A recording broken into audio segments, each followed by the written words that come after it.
and welcome back to another episode of ELT Tips and Tricks. If you're new to this show, hello, my name is Mahino Raghib and I'm here to help you teach low-level students English as a foreign or second language. So far we've tackled teaching reading, speaking and listening. If you haven't checked any of the episodes, please make sure you listen to them. As for today's episode, it's about teaching vocabulary, so let's jump right into it. So, I know as a teacher who teaches English as a second language, and I have taught low level for so long, that there are lots of questions when it comes to teaching vocabulary. Actually, whether it's low level or intermediate or advanced, there are always these questions that goes through the teacher's head, and I have narrowed it down into 3 questions. So the first question is how to choose the vocabulary lists or items to teach the students. The second question is how to deliver these vocabulary items. And the last question is how to make students be able to recall them later in other classes. Okay, so let's start with the first question, how to choose the vocabulary items or list. But before answering this question, we have to ask ourselves the very important question, which is, what's the purpose of choosing certain lists? So the purpose is very important. Always remember that you always have to have a purpose for any task or anything that you're doing in class.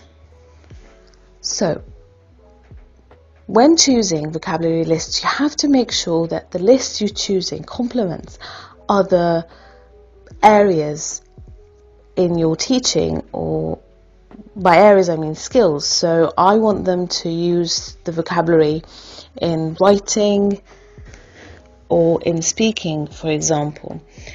So what sort of writing, what sort of speaking? Okay, so I want them to be able to, for example, introduce themselves, or be able to write about their hobbies, or they'll be able to describe people's appearances or personalities. So, okay, so now I know my purpose, now I know where to go or what items to choose. Okay, so when I set my mind to what items or that I want my students to learn, I also have to make sure that I don't give my students 20 vocabulary items in class. So the first class, I'm teaching them personality adjectives. I'm going to give them 20 adjectives.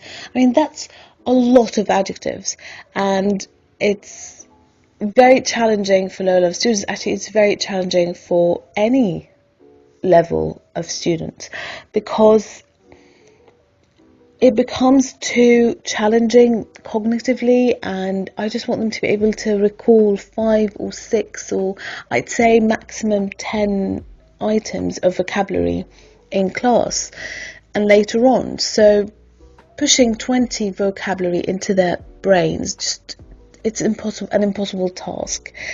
So make sure that when you choose the lists, don't choose 20 vocabulary items in a list.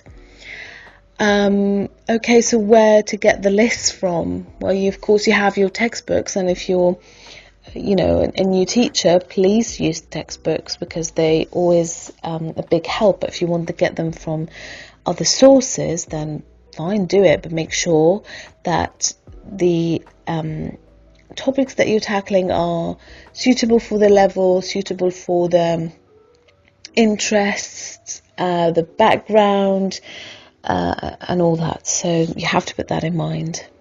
Okay, so I've chosen my lists. Now let's go to question number 2. So how do I deliver the vocabulary? How do I teach it? So there are many techniques of teaching vocabulary. So you can show them pictures of the vocab items, or you can use realia. So let's say that you're teaching words about fruits and vegetables, and you go in class having apples and bananas and you show them, and that's a very nice way of teaching it. You can use miming in class or acting sometimes, and obviously you have to have a context, so you can use all the pictures and the miming and the realia, but within a context makes much more sense for the students.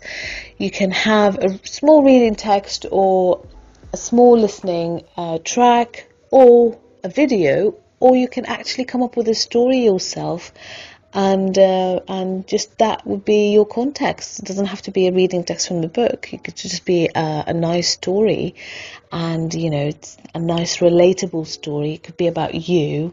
So personalizing things makes it much more interesting for students, and you get them very attentive. So you have to have a context.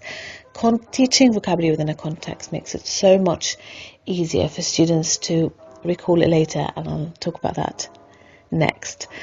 Okay, so now you have your vocabulary list, you have your context. You can then later on ask, concept checking questions, and just to make sure that the students get the meaning of the word and they practice.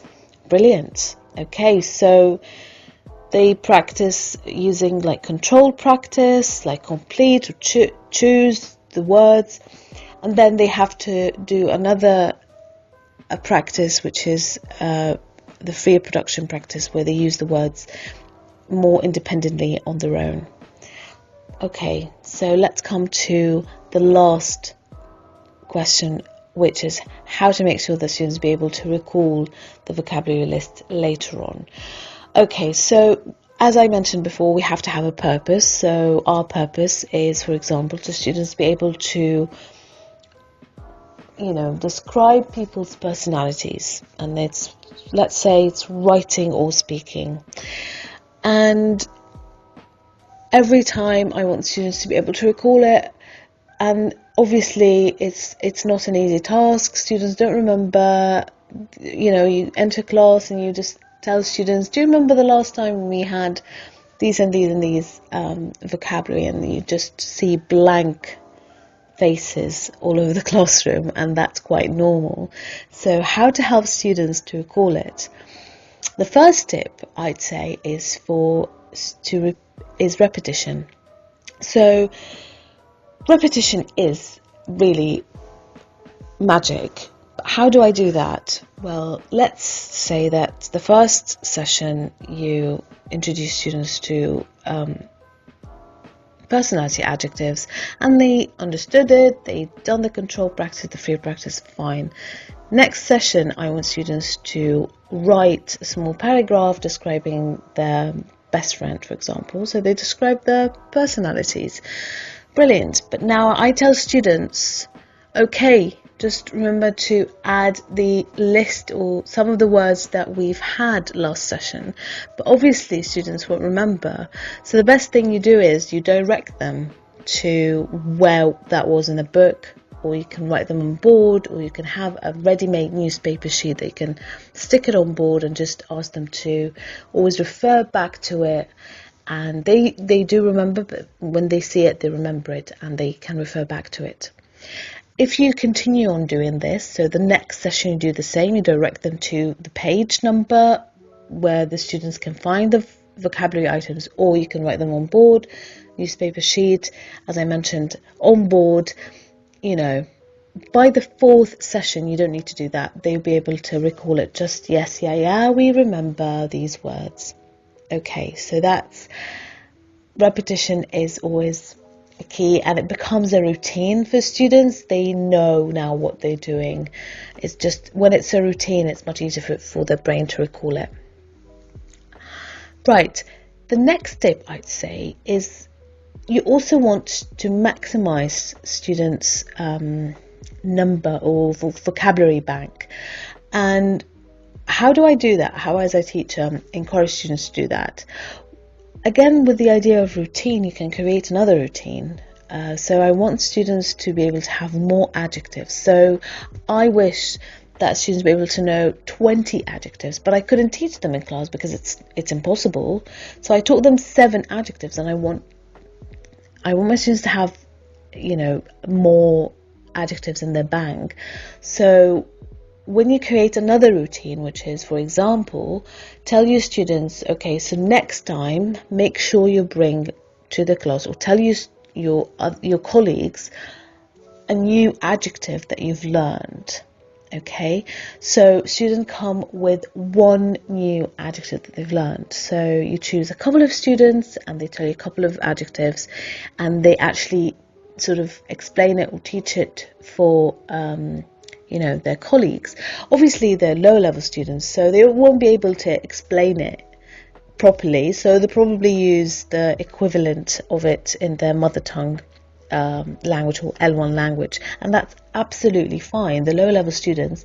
So it's okay, but they learn from each other, and they add it to the list. And you as a teacher, your role is to remind your students of the list they had in class, and then, okay, so your friend came today with a new word to add to the list, or new adjective to add to the list, and every session you choose a different student, and you